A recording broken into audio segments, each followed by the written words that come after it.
Pertama-tama marilah kita panjatkan puji syukur kita kehadirat Allah Subhanahu wa Ta'ala yang telah melimpahkan rahmat dan hidayah-Nya sehingga kita bisa menghadiri acara diseminasi budaya positif oleh guru penggerak angkatan 10. Selawat dan salam selalu kita haturkan ke pangkuan beliau Nabi Agung Muhammad Sallallahu Alaihi Wasallam yang selalu kita nantikan syafaatnya di dunia dan akhirat. Bapak Ibu yang saya hormati, rangkaian acara pada pagi hari ini adalah 1. Pembukaan, 2. Sambutan kepala sekolah, 3. Penyampaian diseminasi budaya positif, 4. Penutup. Menginjak acara yang pertama, pembukaan. Mari kita bersama-sama kita buka membacakan Bismillahirrahmanirrahim. Mari kita hantarkan Bismillahirrahmanirrahim. Acara yang kedua, sambutan kepala sekolah SD 2 Mandok.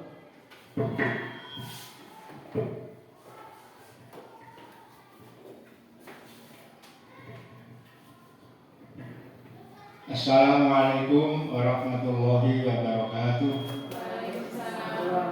Alhamdulillah wa syukurillah ala nikmatillah wa la haula wa la quwwata illa billah. Bapak Ibu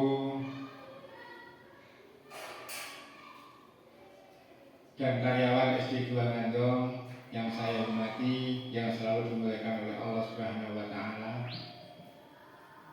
Puji syukur kita panjatkan kepada Allah Subhanahu wa Ta'ala bahwasanya di pagi yang cerah ini kita keluarga besar SD 2 Ngandong dapat melaksanakan tugas kewajiban, yaitu sebagai ASN yang selalu patuh pada pemerintah. Kemudian yang kedua, salawat dan salam semoga selalu tercurahkan kepada beliau Nabi Muhammad Rasulullah Sallallahu Alaihi Wasallam. Bapak Ibu yang saya hormati, di pagi hari ini di acara kegiatan salah satu bapak guru kita, yaitu Bapak Edi Wiyoko selaku calon guru penggerak yang di pagi hari ini melaksanakan tugas, yaitu melaksanakan diseminasi budaya positif di sekolah kami, dengan harapan semoga acara ini dapat menginspirasi kepada kita semua. Yang namanya guru penggerak itu adalah tergerak, bergerak, dan menggerakkan. Semoga dengan adanya kegiatan guru penggerak atau calon guru penggerak di pagi hari ini, kita sebagai guru dan karyawan SD 2 Ngandong mendapat imbas dari kegiatan yang dilakukan oleh salah satu bapak guru kita, Pak Edi Wiyoko, yaitu bisa ikut tergerak, ikut bergerak, dan akhirnya nanti juga kita menjadi calon guru penggerak untuk berikutnya, periode berikutnya. Demikian yang dapat saya sampaikan, kurang lebihnya mohon maaf.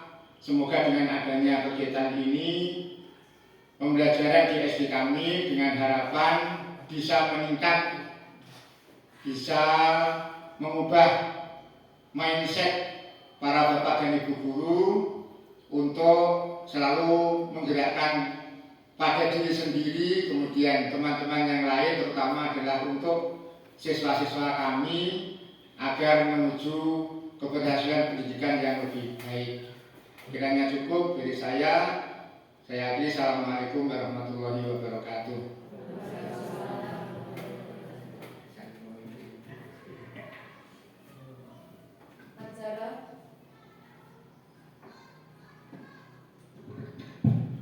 Acara yang ketiga, Acara inti penyampaian diseminasi budaya positif.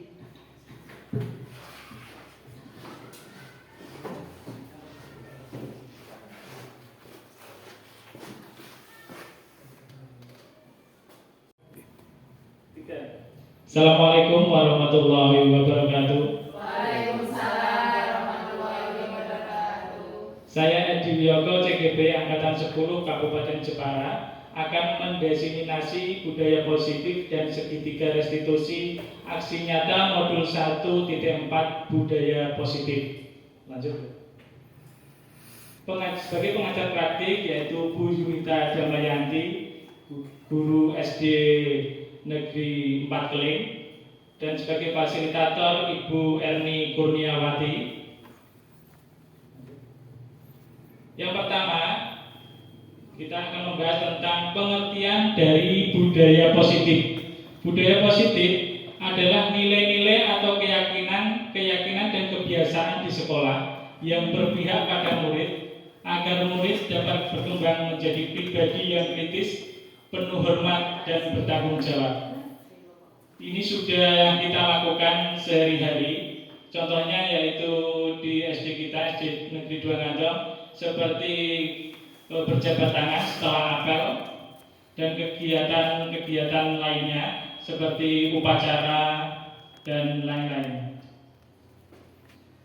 Keterkaitan antara filosofi Ki Hajar Dewantara dan budaya positif, yaitu filosofi Ki Hajar Dewantara yang terkenal dengan semboyan ing ngarsa sung tulodo ing madya manungkarsa tutwuri handayani, yang artinya di depan memberi contoh yang baik, kalau di tengah kita memberi semangat, kalau di belakang kita memberi dorongan, mempunyai keterkaitan dengan penanaman budaya positif pada anak. Guru memberi contoh atau teladan tentang kebiasaan budaya positif di sekolah agar mereka bisa mengimplementasikan kebiasaan baik itu dimanapun mereka berada. Pendidikan harus senantiasa membawa kebaikan yang ditunjukkan melalui penanaman budaya positif. Ini juga sudah didiseminasikan di sekolah kita, yaitu di SD Negeri 2 Ngandong. Ketika kita melakukan peringatan Hari Kartini, kita mengadakan lomba, kita juga mengadakan upacara, dan juga kemarin kita sudah melakukan upacara peringatan Hari Jadi Kesaktian Pancasila, dan juga upacara setiap hari Senin. Nilai-nilai guru penggerak yaitu diantaranya ada mandiri, reflektif, kolaboratif, inovatif, dan berpihak pada murid. Kalau untuk peran guru penggerak, perannya adalah menjadi pemimpin pembelajaran, menggerakkan komunitas praktisi, menjadi kok bagi guru lain, mendorong kolaborasi antara guru mewujudkan kepemimpinan murid. Keterkaitan antara nilai dan peran guru penggerak dan juga budaya positif. Nilai dan peran guru mempunyai keterkaitan dengan budaya positif. Guru mempunyai peran yang sangat penting dalam menanamkan budaya positif pada anak, mengajarkan dengan hati, berpihak pada anak, dan menuntun mereka mewujudkan mimpi-mimpinya. Dengan memahami nilai dan perannya, diharapkan guru bisa menanamkan budaya positif yang akhirnya bisa terwujud murid yang berkarakter sesuai dengan profil pelajar Pancasila. Budaya positif dan visi guru penggerak. Visi ini adalah representasi kognitif mengenai gambaran masa depan menurut Bandura. Harapan kita adalah visi kita. Visi kita sekarang adalah masa depan murid kita. Seorang guru harus memiliki visi untuk menyemangati peserta didik, menggerakkan hatinya untuk bermimpi tentang gambaran hidupnya di masa depan. Visi harus memuat budaya positif demi terwujudnya peserta didik yang cerdas dan berkarakter, mampu mengekspresikan diri sebagai potensi, bakat, dan minat yang dimiliki. Visi seorang guru adalah membuat perubahan positif di sekolah. Dalam hal ini diperlukan pendekatan manajemen perubahan yang berbasis kekuatan yang disebut inquiry impresiatif dengan tahapan bagja. Yang dimaksud dengan bagja itu adalah singkatan bagja itu. B-nya buat pertanyaan, A-nya ambil pelajaran, G-nya gali mimpi, J-nya jabarkan rencana, dan A-nya adalah atur eksekusi. Strategi yang dibutuhkan dalam mewujudkan budaya positif di sekolah, yaitu strategi yang pertama adalah disiplin positif dan nilai-nilai kebajikan universal. Yang kedua, teori motivasi, hukuman, dan penghargaan. Penghargaan dan restitusi. Yang ketiga yaitu keyakinan kelas, dilanjutkan kebutuhan dasar manusia dan dunia berkualitas, dilanjutkan 5 posisi kontrol, dan juga segitiga restitusi. Disiplin positif. Ketika mendengar kata disiplin, apa yang terbayang di benak kita? Coba Bapak Ibu, kira-kira ketika kita mendengar kata disiplin, itu artinya apa? Kira-kira menurut panjenengan semua, kata disiplin itu mempunyai arti apa? Coba. Teratur. Terus tertib. Di benak kita semua pasti mendengar kata disiplin adalah tentang keteraturan dan juga tentang ketertiban. Kebanyakan orang akan menghubungkan kata disiplin dengan tata tertib, teratur, dan juga kepatuhan pada peraturan. Kata disiplin juga sering dihubungkan dengan hukuman, padahal hal itu sungguh berbeda. Karena belajar tentang disiplin positif tidak harus dengan memberi hukuman, justru itu adalah salah satu alternatif terakhir dan kalau perlu tidak digunakan sama sekali. Nah ini yang dimaksud dengan kata disiplin. Kata disiplin itu berasal dari bahasa Latin, yaitu disciplina, yang artinya adalah belajar. Menurut dari bahasa Latin, yaitu disciplina, berarti disiplin itu artinya belajar. Makna asal dari kata ini berkonotasi dengan disiplin diri dari murid-murid Socrates dan Plato. Disiplin diri membuat orang menggali potensinya menuju sebuah tujuan apa yang dia hargai. Namun, di dalam budaya kita, mana kata disiplin telah berubah, yaitu menjadi sesuatu yang dilakukan seseorang pada orang lain untuk mendapatkan kepatuhan. Seperti tadi, disiplin menurut kita itu adalah tentang keteraturan, kepatuhan, tata tertib, dan lain-lain. Namun, dari bahasa Latin sebenarnya kata disiplin itu berasal dari kata disciplina yang artinya belajar. Kecenderungan umumnya yaitu adalah menghubungkan kata disiplin dengan ketidaknyamanan, bukan dengan apa yang kita hargai atau pencapaian suatu tujuan yang mulia. Disiplin positif, pengertiannya adalah proses pembelajaran yang merupakan pendekatan mendidik anak untuk melakukan kontrol diri dan pembentukan kepercayaan diri. Disiplin sama sekali berbeda dengan hukuman. Meskipun disiplin sering diterapkan dengan menggunakan teknik hukuman, disiplin positif merupakan unsur utama dalam terwujudnya budaya positif yang kita cita-citakan di sekolah. Ini beberapa contoh foto kegiatan disiplin positif yang telah kita lakukan di SDN 2 Ngandong. Di antaranya ada apel pagi dengan pembacaan Asmaul Husna serta menyanyikan lagu nasional sebelum masuk kelas. Kemudian bersalaman dengan Bapak Ibu guru. Hal-hal yang dibutuhkan dalam disiplin positif adalah penerapan disiplin positif membutuhkan kesepakatan dan peraturan yang dijalankan dengan konsisten serta pengendalian emosi yang baik. Selain itu, disiplin positif juga membutuhkan rutinitas dalam bentuk jadwal kebiasaan baik yang ditumbuhkan serta teladan-teladan baik yang diberikan oleh orang tua maupun guru di sekolah. Disiplin positif ini juga sudah kita terapkan di SD Negeri 2 Ngandong, yaitu setiap hari Jumat kita melaksanakan Jumat Sehat. Di antaranya adalah senam bersama guru dan juga siswa-siswi kita melakukan senam sehingga menjadi badan kita sehat, yang disebut dengan Jumat sehat. Setelah itu dilanjutkan juga dengan Jumat bersih. Kita membersihkan lingkungan sekitar, memungut-mungut sampah yang berserakan di SD kita itu sudah berjalan dengan baik. Dilanjutkan dengan nilai-nilai kebajikan universal. Nilai-nilai kebajikan adalah sifat-sifat positif manusia yang merupakan tujuan mulia yang ingin dicapai setiap individu. Nilai-nilai tersebut bersifat universal dan lintas bahasa, suku bangsa, agama maupun latar belakang. Dr. William Glasser pada teori kontrol 1984 yaitu tentang setiap perilaku atau perbuatan memiliki suatu tujuan. Menurut Diane Gossen 1998 dengan mengaitkan nilai-nilai kebajikan yang diyakini seseorang, maka motivasi intrinsiknya adalah terbangun sehingga menggerakkan motivasi dari dalam untuk dapat mencapai tujuan mulia yang diinginkan. Nilai-nilai kebajikan yang ingin dicapai oleh setiap anak Indonesia kita yaitu yang dikenal dengan profil pelajar Pancasila.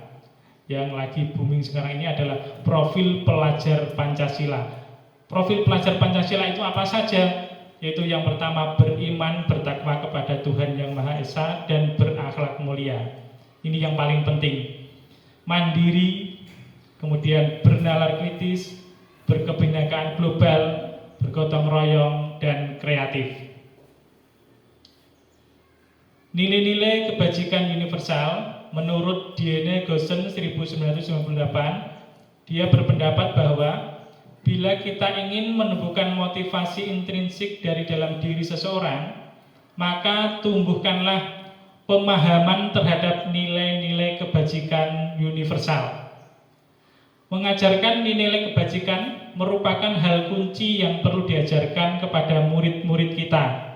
Nilai-nilai kebajikan universal meliputi hal-hal seperti keadilan, tanggung jawab, kejujuran, bersyukur, lurus hati, berprinsip, integritas, kasih sayang, rajin, komitmen, percaya diri, kesabaran, dan masih banyak lagi. Teori motivasi perilaku manusia itu terbagi menjadi dua, yaitu motivasi eksternal dan internal. Motivasi eksternal yang pertama yaitu untuk menghindari ketidaknyamanan hukuman, apa yang akan terjadi apabila saya tidak melakukannya. Motivasi eksternal yang kedua yaitu untuk mendapatkan imbalan dari orang lain atau institusi. Apa yang akan saya dapatkan apabila saya melakukannya. Berarti dia melakukan sesuatu itu keberhasilannya hanya untuk mendapatkan imbalan, bukan dari kesadaran dirinya sendiri. Terus yang motivasi eksternal yang pertama, dia melakukan sesuatu hanya untuk menghindari hukuman, supaya ia terhindar dari hukuman atau sanksi, sehingga dia melakukan hal-hal yang baik. Yang selanjutnya yaitu motivasi internal, ini adalah sebagai tujuan dari disiplin positif, yaitu motivasi internal, motivasi dari dalam diri kita sendiri, yaitu memotivasi supaya kita sadar bahwa hal kebaikan itu adalah muncul dari diri kita sendiri, yaitu untuk menghargai diri sendiri. Saya akan menjadi orang seperti apa bila saya melakukannya.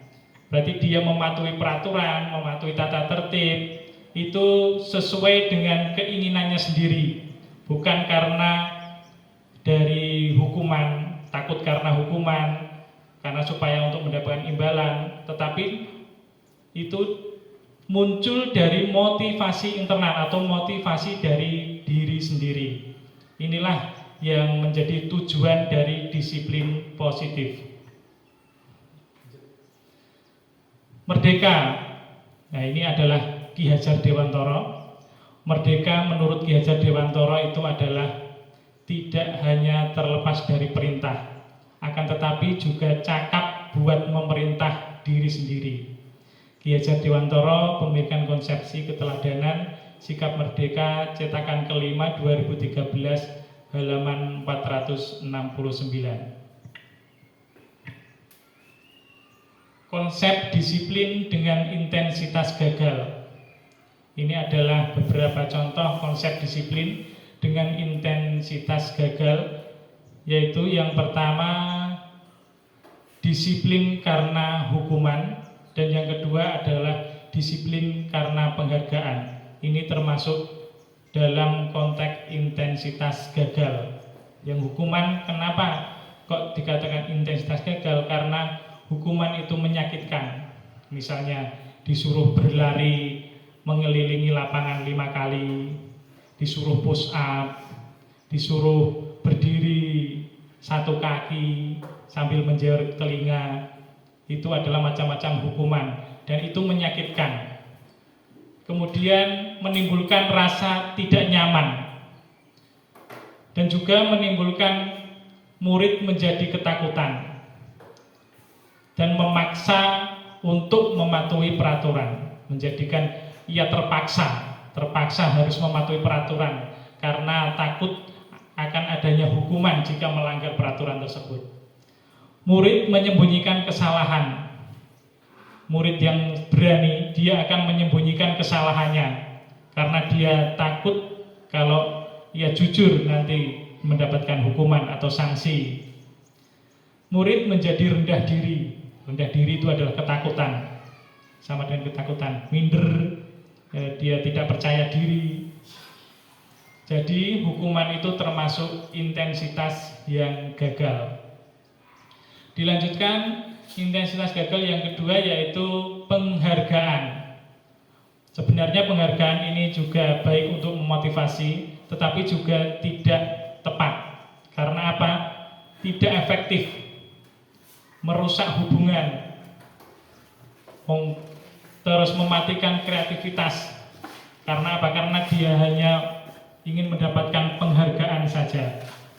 Menghukum dengan sistem ranking, kayak untuk ranking 1, kayak untuk ranking 2, itu menjadikan kesenjangan, merampas hak dan menghargai dirinya.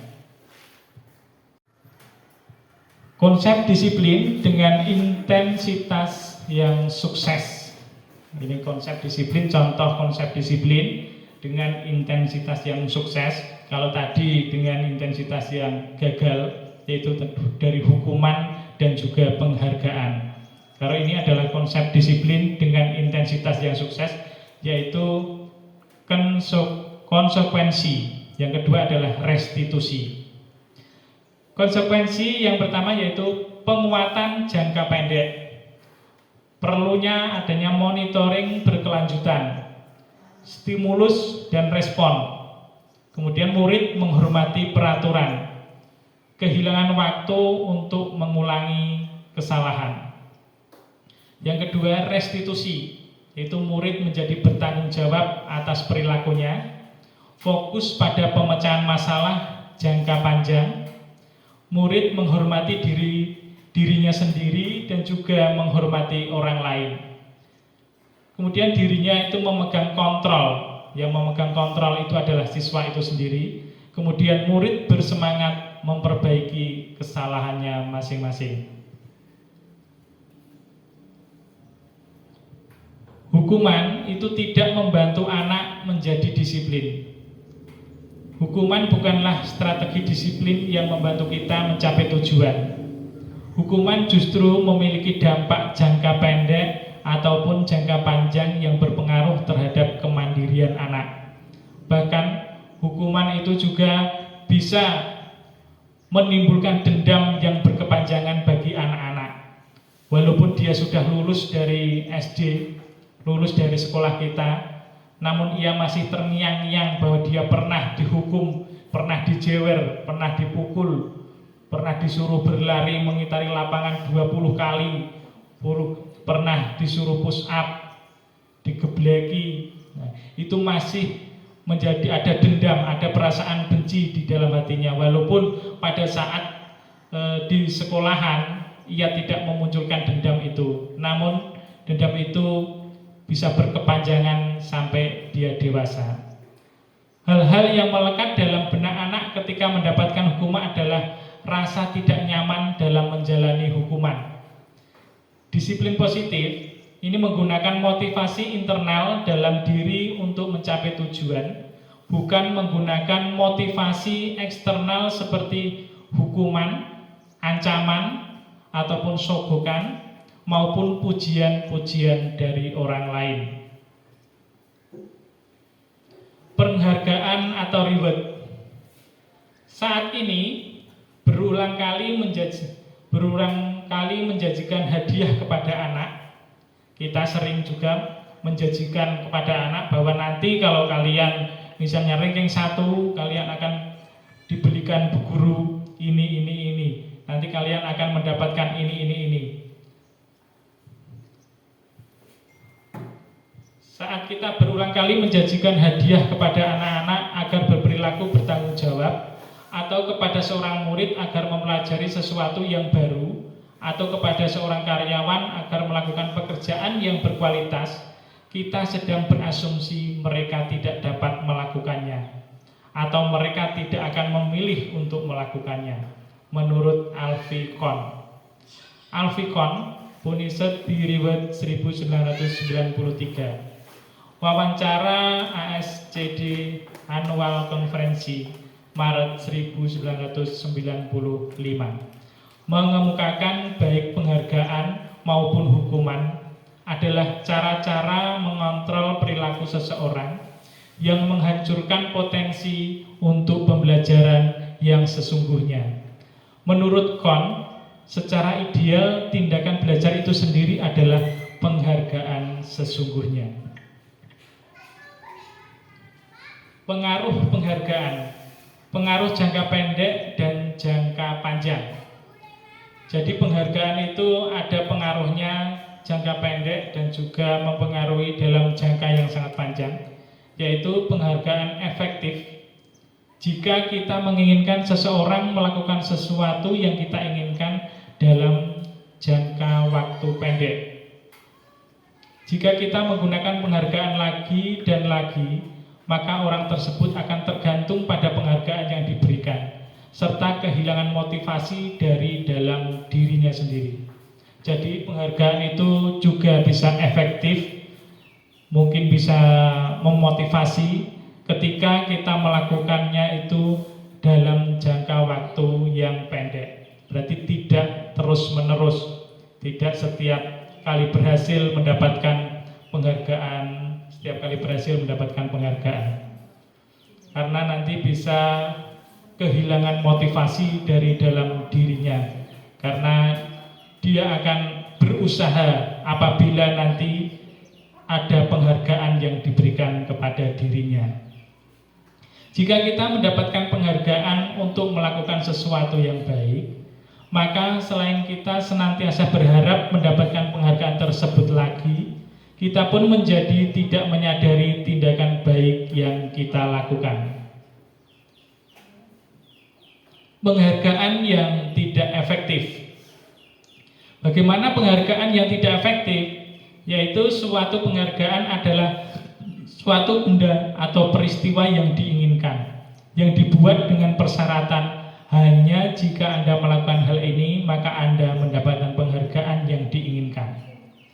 Jika saya mengharapkan suatu penghargaan dan tidak mendapatkannya, maka saya akan kecewa dan berkecil hati, serta kemungkinan lain kali saya tidak akan berusaha sekeras sebelumnya. Jadi timbullah kekecewaan pada dirinya ketika dia tidak berhasil sesuai dengan yang diinginkannya.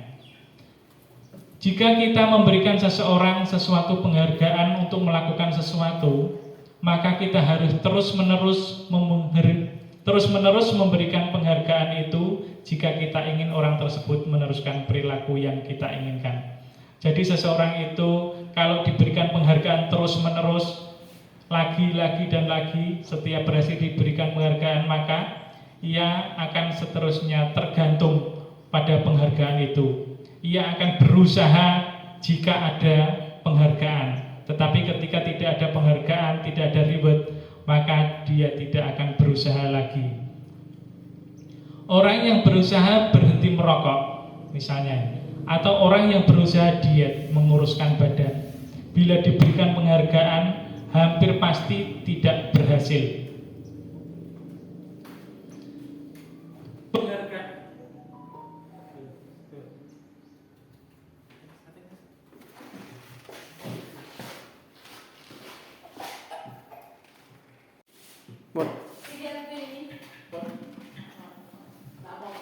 Penghargaan itu bisa merusak hubungan, yaitu ketika seorang diberi penghargaan atau dipuji di depan orang banyak, maka yang lain akan merasa iri. Kenapa dia dipuji, aku kok tidak? Dan sebagian dari mereka akan tidak menyukai orang yang diberikan penghargaan tersebut. Selanjutnya yaitu jika seorang guru sering memberikan penghargaan kepada murid-muridnya, besar kemungkinan murid-muridnya termotivasi hanya untuk menyenangkan gurunya. Mereka tidak akan bersikap jujur kepada guru tersebut. Penghargaan menciptakan persaingan di kelas dan juga persaingan menciptakan kecemasan. Mereka yang percaya bahwa mereka tidak memiliki kesempatan untuk mendapatkan penghargaan akan berhenti untuk mencoba. Lanjut, Mbak. Penghargaan bisa mengurangi ketepatan. Riset yang pertama ini adalah dalam sebuah percobaan, sekelompok anak laki berusia sekitar 9 tahun diminta untuk melihat gambar-gambar wajah yang ditampilkan di layar, dan mereka harus memberitahukan bahwa wajah-wajah tersebut sama atau berbeda.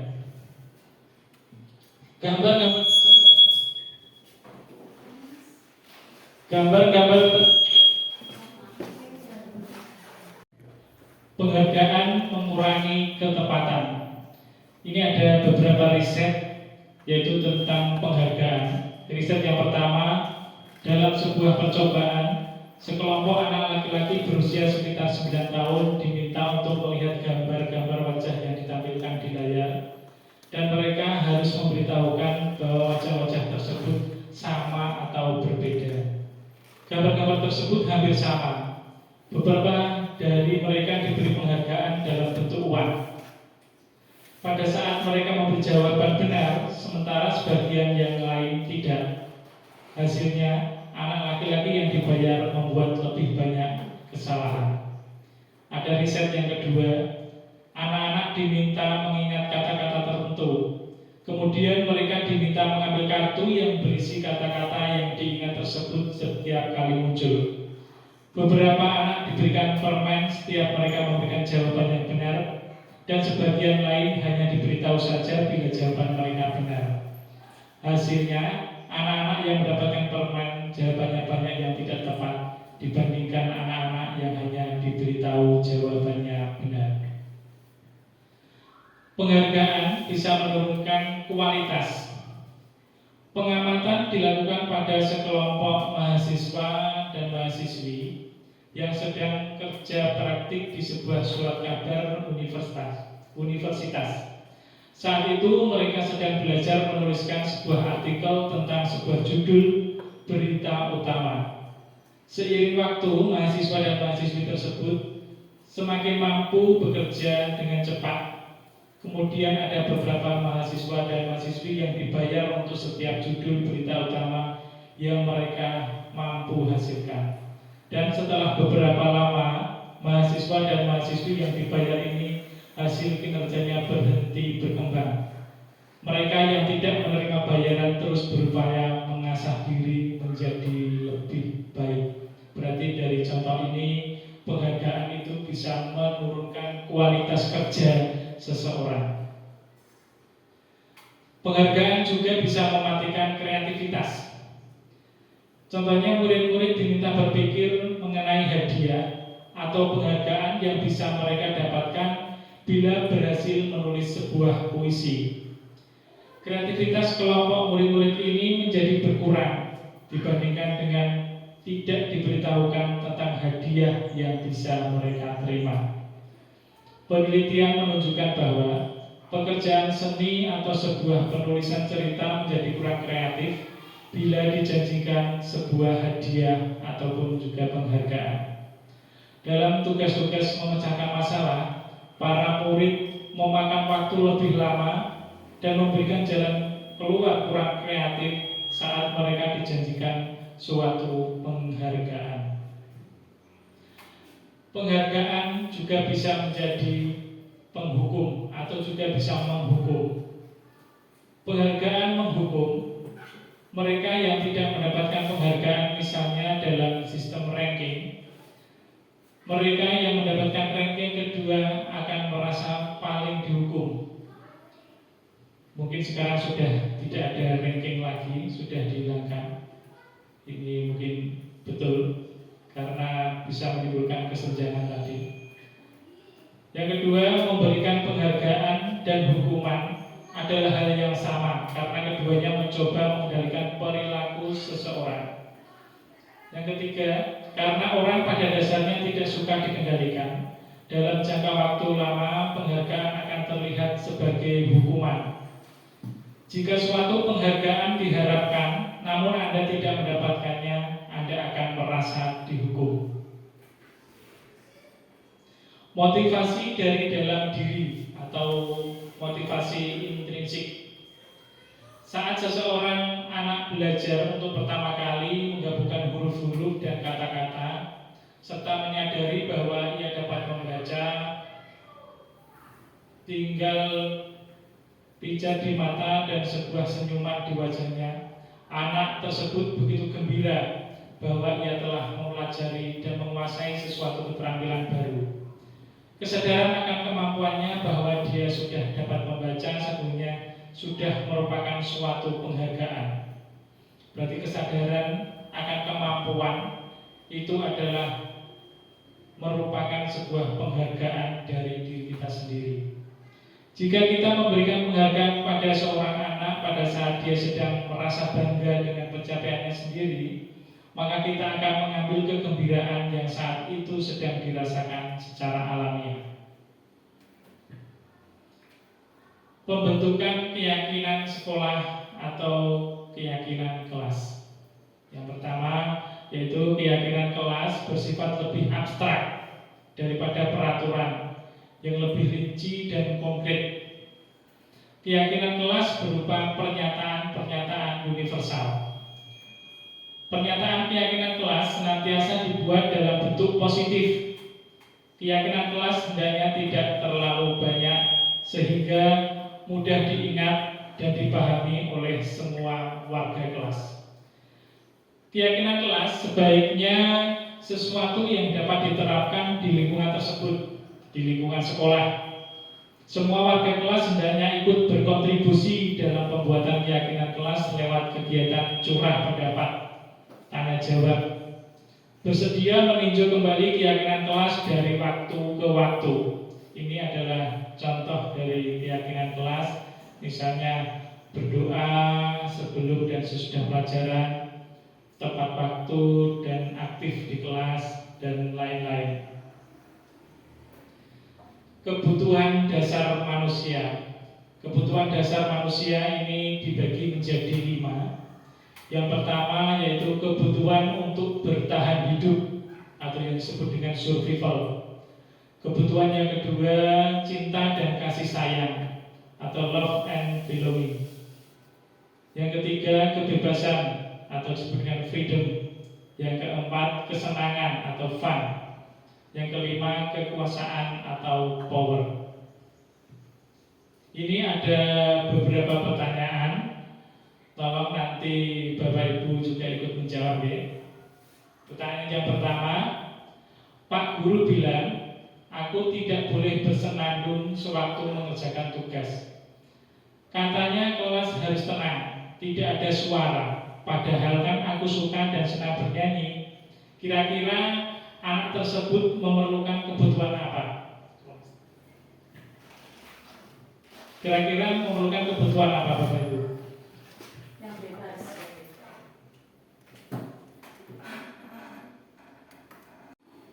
Ibu, di sini ada beberapa pertanyaan. Tolong nanti Bapak Ibu juga ikut menjawab pertanyaan tersebut. Yang pertama, Pak Guru bilang, aku tidak boleh bersenandung sewaktu mengerjakan tugas. Katanya kelas harus tenang, tidak ada suara. Padahal kan aku suka dan senang bernyanyi. Ini menurut 5 kebutuhan tadi kira-kira masuk dalam kebutuhan apa itu? Saya ya Pak. Oke, Bu Arina, monggo Bu Arina. Anak-anak itu tidak bisa dikekang. Masalahnya dia butuh kebebasan, dia butuh kesenangan juga. Dia tidak bisa menurut guru terus. Dia perlu kebebasan seperti tadi. Seorang anak saat diterangkan dia juga ingin menyanyi sendiri. Seperti halnya saya punya murid juga ada yang seperti itu. Dia semaunya sendiri, ada yang pengen jalan-jalan, ada yang pengen bernyanyi-nyanyi kalau diterangkan. Itulah anak-anak kecil zaman sekarang. Itu Pak dari saya. Terima kasih Bu Arina. Berarti itu termasuk membutuhkan kebutuhan kesenangan. Membutuhkan kesenangan. Nah, kita simak dulu jawabannya, nanti kita lihat sesuai atau tidak. Yang kedua yaitu Pak Guru tidak menyapaku hari ini. Padahal aku pakai jepit rambut baru. Berarti dia membutuhkan apa anak tersebut? Anak-anak perlu perhatian khusus. Dia pengennya itu diperhatikan. Dari pagi mungkin dia sudah diberikan bando yang baru atau jepit tadi, dia itu pengennya itu diperhatikan oleh bapak atau ibu guru.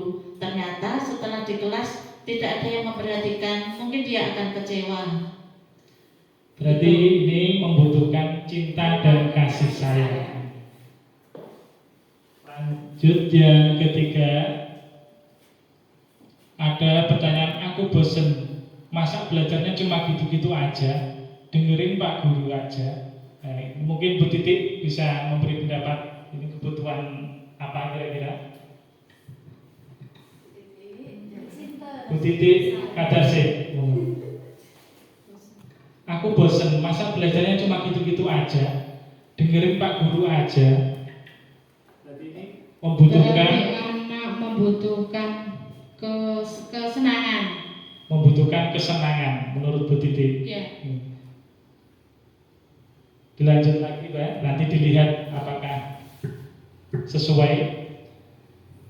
Yang terakhir, aku sebel, gambarku tidak rapi. Malah Pak Guru nunjukin ke teman-temanku di depan kelas. Tentunya dia akan malu. Nah ini berarti ia membutuhkan kebutuhan apa? Monggo Bu Sri, perwakilan dari perpustakaan.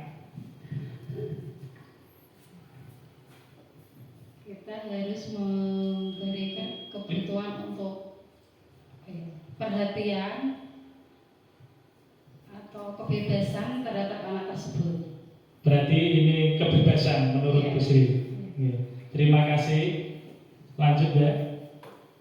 Terusnya kita lihat jawabannya. Yang pertama itu tadi adalah Bu Arina tentang kesenangan, berarti sesuai betul.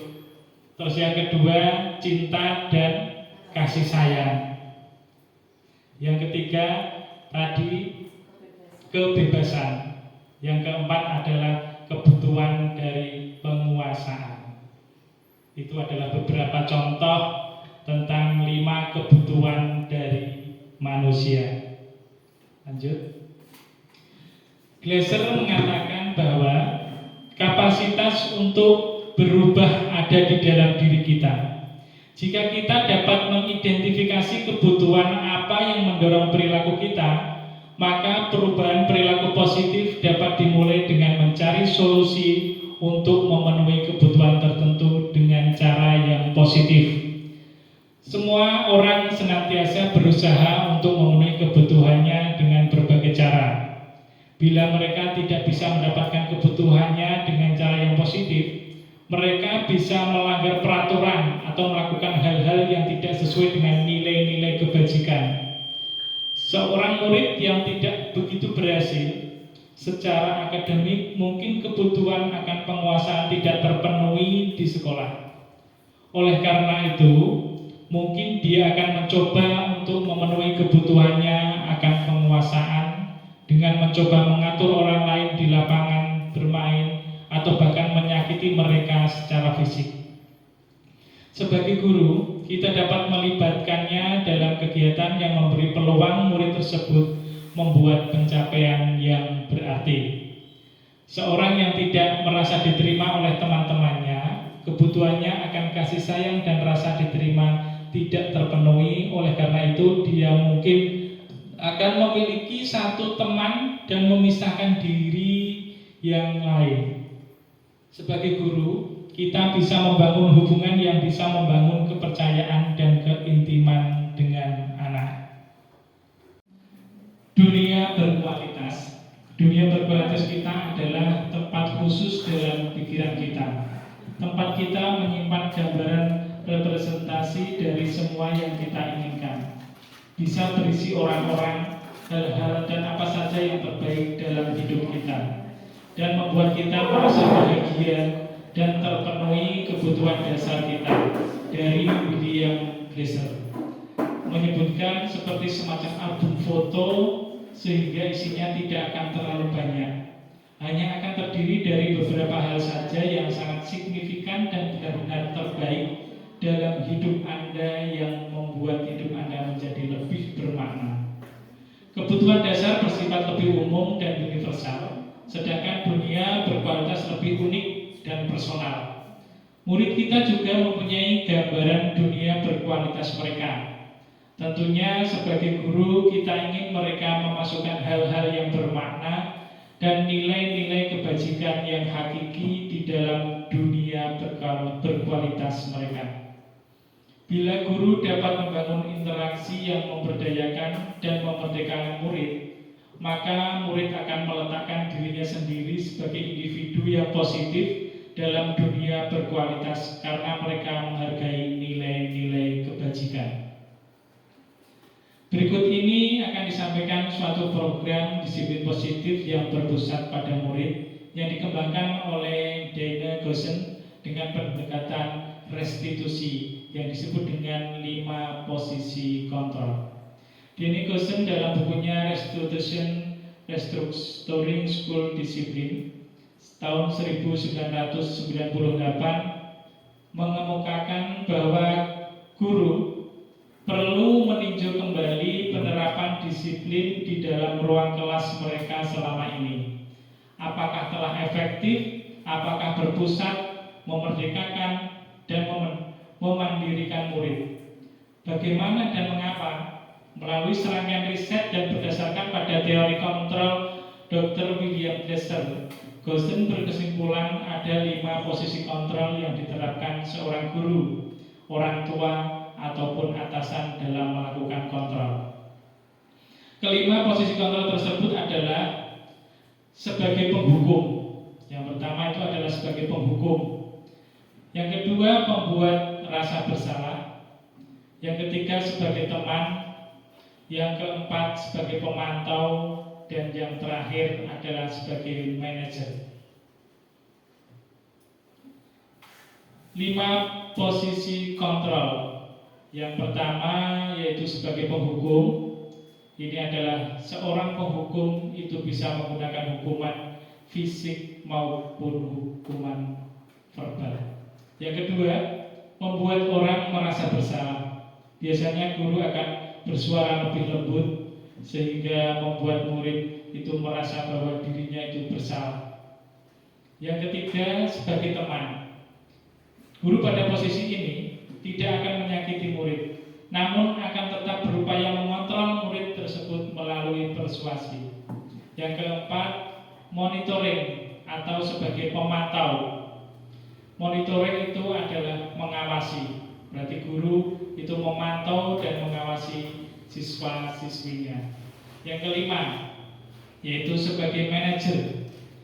Respon yang menunjukkan tanggung jawab guru dalam posisi terakhir, yaitu sebagai manajer, adalah posisi mentor di mana guru berbuat sesuatu bersama dengan murid, mempersilahkan murid, mempertanggungjawabkan perilakunya, mendukung murid agar dapat menemukan solusi atas permasalahannya sendiri.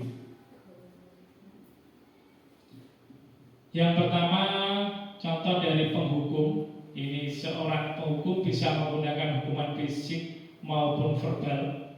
Orang-orang yang menjalankan posisi penghukum senantiasa mengatakan bahwa sekolah memerlukan sistem atau alat yang dapat lebih menekan murid-murid lebih dalam lagi.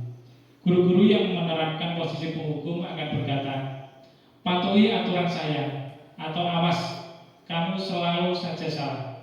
Selalu pasti selalu yang terakhir selesai." Guru seperti ini senantiasa percaya hanya ada satu cara agar pembelajaran bisa berhasil, yaitu dengan cara guru tersebut. Sebagai seorang penghukum, itu biasanya nada yang digunakan, nada suaranya adalah tinggi, seperti menghardik, membentak, dan menggunakan bahasa tubuh, yaitu matanya melotot, jari-jari menunjuk atau menghardik. Terlambat lagi, pasti terlambat lagi. Ini misalnya, selalu datang terlambat. Kapan bisa datang tepat waktu? Itu dengan nada suara yang tinggi, dengan melotot, cara Jawa yang menelan, dan menunjuk siswa tersebut. Hasilnya apa? Kalau kita menggunakan cara penghukum tadi, yaitu kemungkinan murid akan menjadi marah dan mendendam atau bersifat agresif. Bisa jadi sesudah kembali duduk, murid tersebut akan mencoret-coret bukunya atau meja tulisnya. Lebih buruk lagi, sepulang sekolah murid melihat motor atau mobil bapak ibu guru akan menggores kendaraan tersebut dengan paku. Ini misalnya. Tapi tidak juga penghukum itu salah 100%, itu tidak. Terkadang posisi penghukum itu juga perlu kita lakukan dalam situasi yang diperlukan. Berarti situasi yang terakhir. Pembuat merasa bersalah. Pada posisi ini biasanya guru akan bersuara lebih lembut. Pembuat terasa bersalah akan menggunakan keheningan yang membuat orang lain merasa tidak nyaman, merasa bersalah, atau merasa rendah diri. Kata-kata yang keluar dengan lembut akan seperti misalnya, "Ibu sangat kecewa sekali dengan kamu. Berapa kali Bapak harus memberitahu kamu ya? Gimana coba kalau orang tua kamu tidak tahu kamu berbuat begini?" Di posisi ini, murid akan memiliki penilaian diri yang buruk tentang diri mereka. Mereka merasa tidak berharga dan telah mengecewakan orang-orang yang disayanginya. Pembuat merasa bersalah itu biasanya menggunakan nada atau suara yang memelas, suaranya halus, sedih, bahasa tubuhnya merapat pada anak dan lesu. Contohnya, "Adi, kamu ini bagaimana ya? Kamu sudah berjanji dengan ibu tidak akan terlambat lagi. Kamu kenapa ya? Senang sekali mengecewakan ibu. Ibu benar-benar kecewa sekali. Bagaimana perasaan murid bila ditegur seperti cara ini?" Yaitu hasilnya murid tersebut akan merasa bersalah. Bersalah telah mengecewakan ibu atau bapak gurunya. Murid akan merasa menjadi orang yang gagal. Murid akan tidak sanggup membahagiakan orang lain. Kadang-kala sikap seperti ini lebih berbahaya dari sikap penghukum, karena emosi akan tertanam rapat di dalam perasaan murid tersebut. Tidak seperti murid dengan guru penghukum, di mana murid bisa menumpahkan amarahnya walaupun dengan cara negatif. Murid akan merasa tertekan. Seperti inilah yang tiba-tiba bisa meletus amarahnya dan bisa menyakiti diri sendiri atau orang lain. Yang ketiga, sebagai teman, guru dalam posisi ini tidak akan menyakiti murid, namun akan tetap berupaya mengontrol murid melalui persuasi, Posisi teman pada guru biasa negatif ataupun positif. Itu berarti bisa ada cara negatif dan positif. Positif di sini berupa hubungan baik yang terjalin antara guru dan murid. Guru di posisi teman menggunakan hubungan baik dan humor untuk mempengaruhi seseorang. Mereka akan berkata, "Ayo, bantulah demi Bapak ya. Ayo, ingat tidak bantuan Bapak selama ini. Ya sudah, kali ini tidak apa-apa. Nanti Ibu bantu bereskan." Hal negatif dari posisi teman adalah bila suatu saat guru tersebut tidak membantu, maka murid akan kecewa dan berkata, "Saya pikir Bapak Ibu teman saya." Murid merasa dikecewakan dan tidak mau lagi berusaha. Hal lain yang mungkin timbul adalah murid hanya akan bertindak untuk guru tertentu dan tidak untuk guru yang lain. Murid akan tergantung pada guru tersebut, guru yang menjadi temannya. Yang lain tidak dianggap sebagai gurunya karena bukan sebagai teman. Guru sebagai teman itu menggunakan nada suara yang ramah, akrab, dan suka bercanda, dan bahasa tubuhnya merapat pada siswa, mata dan senyum jenaka, lucu. Contohnya lagi, Adi, ayolah, bagaimana sih kamu? Kemarin kamu sudah janji ke Bapak bukan? Kenapa terlambat lagi? Sambil tertawa ringan. Yang sudah tidak apa-apa, duduk dulu sana. Nanti Pak Guru bantu. Kamu ini, bagaimana perasaan murid dengan sikap guru seperti ini? Yaitu hasilnya adalah murid akan merasa senang dan akrab dengan guru. Ini termasuk dampak positif. Hanya saja di sisi negatif, murid akan menjadi tergantung pada guru tersebut. Bila ada masalah, dia merasa bisa mengandalkan guru tersebut untuk membantunya. Akibat lain dari posisi teman adalah Adi hanya akan berbuat sesuatu bila yang menyuruh adalah guru tersebut, guru yang menjadi temannya tadi, dan belum tentu berlaku yang sama dengan guru orang atau orang lain. Yang keempat, guru sebagai pemantau. Di sini memantau berarti mengawasi atau memonitoring. Pada saat kita mengawasi, kita bertanggung jawab atas perilaku orang-orang yang kita awasi. Posisi pemantau berdasarkan pada peraturan-peraturan dan konsekuensi dengan menggunakan sanksi. Kita dapat memisahkan hubungan pribadi kita dengan murid. Sebagai seseorang yang menjalankan posisi pemantau, pertanyaan yang diajukan seorang pemantau yaitu biasanya, peraturannya apa? Apa yang telah kamu lakukan? Sanksi atau konsekuensi apa yang kamu dapatkan?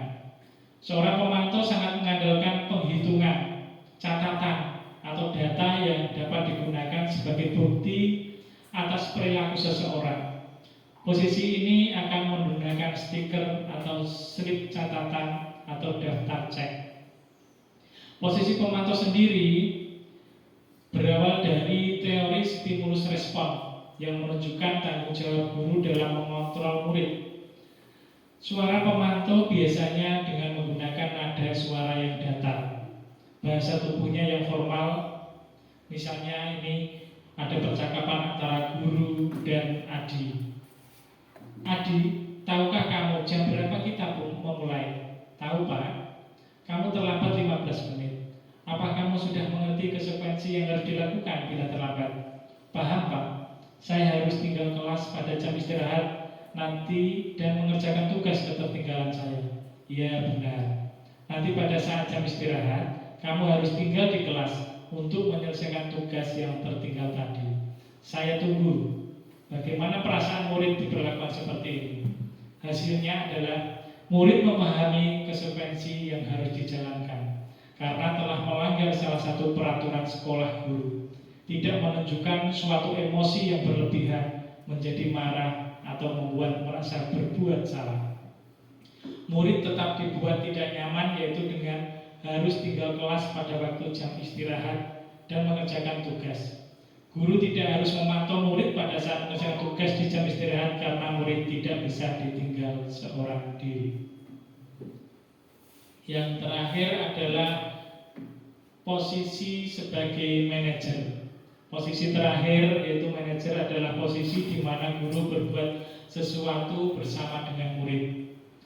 Mempersilahkan murid mempertanggungjawabkan perilakunya, mendukung murid agar dapat menemukan solusi atas permasalahannya sendiri. Seorang manajer telah memiliki keterampilan di posisi teman maupun pemantau, dan dengan demikian bisa jadi di waktu-waktu tertentu kembali kepada kedua posisi tersebut bila diperlukan. Namun, bila kita menginginkan murid-murid kita menjadi manusia yang merdeka, mandiri, dan bertanggung jawab, maka kita perlu mengacu kepada restitusi yang dapat menjadikan murid kita seorang manajer bagi dirinya sendiri. Di manajer, murid diajak untuk menganalisis kebutuhan dirinya maupun kebutuhan orang lain. Di sini penekanan bukan pada kemampuan membuat konsekuensi, namun dapat berkolaborasi dengan murid bagaimana memperbaiki kesalahan yang ada. Seorang manajer akan berkata, apa yang kita yakini? Kembali ke keyakinan kelas. Apakah kamu meyakininya? Jika kamu meyakininya, apakah kamu bersedia memperbaikinya? Jika kamu memperbaiki ini, hal ini menunjukkan apa tentang dirimu? Apa rencana kamu untuk memperbaiki hal ini? Tugas seorang manajer bukan untuk mengatur perilaku seseorang. Kita membimbing murid untuk dapat mengatur dirinya. Seorang manajer bukannya memisahkan murid dari kelompoknya, tetapi mengembalikan murid tersebut ke kelompoknya dengan lebih baik dan kuat. Bisa jadi dalam praktik penerapan disiplin sehari-hari, kita akan kembali ke posisi teman atau pemantau, karena murid yang ditangani belum siap diajak berdiskusi atau diundang melakukan restitusi. Namun perlu disadari tujuan akhir dari 5 posisi kontrol seorang guru adalah pencapaian posisi manajer, di mana di posisi inilah murid dapat menjadi pribadi yang mandiri, merdeka, bertanggung jawab atas segala perilaku dan sikapnya, yang pada akhirnya dapat menciptakan lingkungan yang positif, nyaman, dan aman. Berarti diharapkan kita bisa menguasai 5 posisi kontrol yang manajer. Manajer yaitu menggunakan suara yang bagaimana, yaitu nada suara yang tulus, bahasa tubuh tidak kaku, dan mendekat kepada murid. Percakapan antara guru dan adik dalam posisi sebagai manajer. Adi, apakah kamu mengetahui jam berapa sekolah dimulai? Tahu Pak, jam 7. Ya, jadi kamu terlambat. Kira-kira bagaimana kamu akan memperbaiki masalah ini? Saya bisa menanyakan teman saya Pak untuk mengejar tugas yang tertinggal. Baik, itu bisa dilakukan. Apakah besok akan ada masalah untuk kamu agar bisa hadir tepat waktu ke sekolah? Tidak Pak, saya bisa hadir tepat waktu. Guru, baik, saya hargai usahamu untuk memperbaiki diri. Bagaimana perasaan murid diperlakukan seperti itu? Pada posisi manajer ini, maka suara guru sebaiknya tulus, tidak perlu marah-marah, tidak perlu meninggikan suara, apalagi menunjuk-nunjuk jari ke murid. Berkaca pinggang atau bersikap seolah-olah menyesal, tampak sedih sekali akan perbuatan murid, atau bersikap gurau menempatkan diri sebagai teman murid. Fokus ada pada murid, bukan untuk membahagiakan guru atau orang tua. Murid sudah mengetahui adanya suatu masalah dan sesuatu yang perlu terjadi. Bila guru mengambil posisi pemantau, guru akan melihat apa konsekuensinya, apa peraturannya. Namun pada posisi manajer, guru akan mengembalikan tanggung jawab pada murid untuk mencari jalan keluar permasalahannya, tentu dengan bimbingan guru. Ini kita memasuki ke segitiga restitusi. Pengertian dari restitusi adalah proses menciptakan kondisi bagi murid untuk memperbaiki kesalahan mereka, sehingga mereka bisa kembali pada kelompok mereka dengan karakter yang lebih kuat. Ini menurut Gosen tahun 2004. Restitusi juga merupakan proses kolaboratif yang mengajarkan murid untuk mencari solusi untuk masalah mereka dan membantu murid berpikir tentang orang seperti apa yang mereka inginkan dan bagaimana mereka harus memperlakukan orang lain menurut Carlson Gossen tahun 1996. Ciri-ciri dari restitusi yaitu yang pertama adalah bukan menebus kesalahan, namun belajar dari kesalahan itu. Yang kedua, memperbaiki hubungan. Yang ketiga, tawaran bukan paksaan. Yang keempat, menuntun untuk melihat ke dalam diri. Dilanjutkan, mencari kebutuhan dasar yang mendasari tindakan. Fokus pada karakter bukan tindakan. Dan menguatkan serta fokus pada solusi. Perbedaan antara contoh kasus siswa yang sering tidak mengerjakan PR antara hukuman, konsekuensi, dan restitusi. Ketika ada kasus siswa yang sering tidak mengerjakan PR, dalam penanganannya ini ada perbedaan ketika kita menggunakan hukuman atau konsekuensi atau kita menggunakan dengan cara restitusi. Kalau dengan hukumannya itu guru menghukum siswa dengan misalnya disuruh hormat, yaitu di tiang bendera selama 10 menit misalnya, atau disuruh berdiri satu kaki. Guru marah-marah dan murid menjadi takut. Ini adalah hukuman. Kalau konsekuensi, misalnya guru memberikan konsekuensi untuk mengerjakan PR waktu istirahat atau mengerjakan PR berkali lipat. Berarti mengambil hak siswa dalam istirahat untuk mengerjakan PR dan mengerjakan PR-nya berlipat-lipat.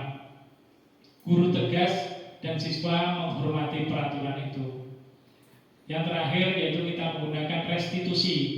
Guru menanyakan keyakinan kelas yang dibuat, keyakinan kelas dirinya, dan membantu siswa menyelesaikan masalahnya.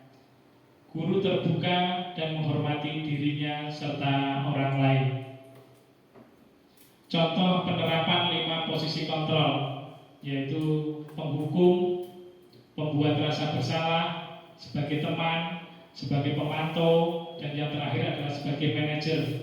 Kalau sebagai penghukum, itu contohnya adalah patuhi aturan sekolah lalu berdiri di depan kelas. Ini sebagai hukuman. Untuk membuat rasa bersalah, beberapa kali bu guru harus memberitahu kamu, bu guru kecewa sama kamu. Kalau sebagai teman, ayolah yang tertib, buat bu guru bangga, kali ini tidak apa-apa kamu salah. Sebagai pemantau, kamu sudah melanggar apa peraturan dan konsekuensinya. Kalau sebagai manajer, ini yang diharapkan adalah dalam posisi 5 posisi kontrol adalah sebagai manajer. Apakah kamu tahu kesalahanmu? Kira-kira bagaimana kamu akan memperbaiki kesalahanmu itu?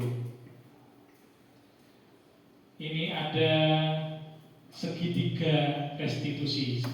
Segitiga restitusi itu meliputi validasi kebutuhan, menstabilkan identitas, kemudian menanyakan keyakinan. Lanjut, Pak. Sekian, terima kasih. Dan kalau ada pertanyaan ataupun tanggapan dari Bapak Ibu Guru, itu sangat saya harapkan demi menambah wawasan saya. Bapak Ibu, desiminasi telah selesai. Saya mohon tanggapan dari Bapak Ibu dari desiminasi yang telah saya sampaikan. Mungkin bisa disampaikan Bu Titi Kadarse. Ya, terima kasih Pak. Assalamualaikum, saya Titi Kadarse, guru dari kelas 1. Saya akan memberikan sedikit merefleksi, yaitu materi yang disampaikan sangat relevan dan membantu kami dalam memahami konsep disiplin positif dengan lebih baik.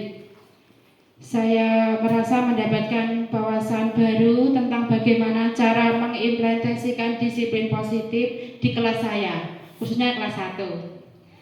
Presentasi ini sangat interaktif dan mendorong kami untuk berpartisipasi aktif dalam diskusi. aktivitas yang dilakukan selama presentasi membantu memperkuat pemahaman kami terhadap materi. Selanjutnya, saya siap menerapkan strategi disiplin positif yang telah dipelajari di kelas saya. Terima kasih. Terima kasih Bu Titi. Ada lagi? Monggo Bu Arina. Assalamualaikum warahmatullahi wabarakatuh. Saya Arina Juniati, guru kelas 2. Saya mengucapkan terima kasih atas presentasi yang dipaparkan oleh Pak Edi tentang budaya positif dalam lingkungan sekolah. Saya sangat terkesan dengan berbagai strategi dan contoh konkret yang telah disampaikan untuk menciptakan lingkungan belajar yang mendukung perkembangan siswa secara holistik. Saya ingin menyoroti beberapa poin penting yang saya anggap sangat relevan dan berharga. Di antaranya, 1, pentingnya pembentukan keyakinan kelas. Yang kedua, pentingnya penerapan posisi kontrol. Yang ketiga, penerapan segitiga restitusi dalam penyelesaian masalah. Sekian dari saya, kurang lebihnya mohon maaf. Wassalamualaikum warahmatullahi wabarakatuh. Waalaikumsalam warahmatullahi wabarakatuh. Terima kasih Bu Arina untuk guru kelas 2. Dan Bu Vera, guru kelas 5 akan memberi tanggapan dari diseminasi tadi. Terima kasih waktu yang telah diberikan kepada saya. Assalamualaikum warahmatullahi wabarakatuh. Saya Esti Veronica, kelas 5. Di sini saya mengucapkan terima kasih atas presentasinya yang sangat informatif dan inspiratif. Saya sangat berkesan dengan konsep budaya positif yang telah disampaikan Bapak Edi Wiyoko, karena dalam dunia pendidikan saya percaya bahwa menciptakan lingkungan yang positif tidak hanya membantu dalam pembentukan karakter siswa, tetapi juga meningkatkan semangat belajar dan rasa saling menghormati di antara seluruh komunitas di sekolah. Dengan implementasi budaya positif ini, saya yakin bahwa kita bisa menciptakan generasi yang tidak hanya cerdas secara akademik, tetapi juga berkarakter kuat dan siap menghadapi tantangan global. Terima kasih atas inspirasinya dan saya sangat antusias untuk menerapkan apa yang telah dipelajari dalam praktek sehari-hari di sekolah kami. Demikian, wassalamualaikum warahmatullahi wabarakatuh. Waalaikumsalam warahmatullahi wabarakatuh. Terima kasih untuk Bapak Ibu semuanya. Diseminasi budaya positif telah selesai. Apabila ada kesalahan, kekurangan, saya mohon maaf yang sebesar-besarnya. Assalamualaikum warahmatullahi wabarakatuh.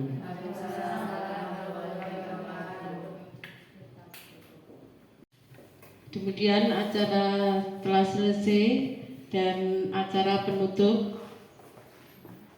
Saya sebagai selaku pembawa acara, apabila ada tutur kata yang kurang berkenan di hati Bapak Ibu, saya minta maaf yang sebesar-besarnya. Terima kasih. Wassalamualaikum warahmatullahi wabarakatuh. Waalaikumsalam.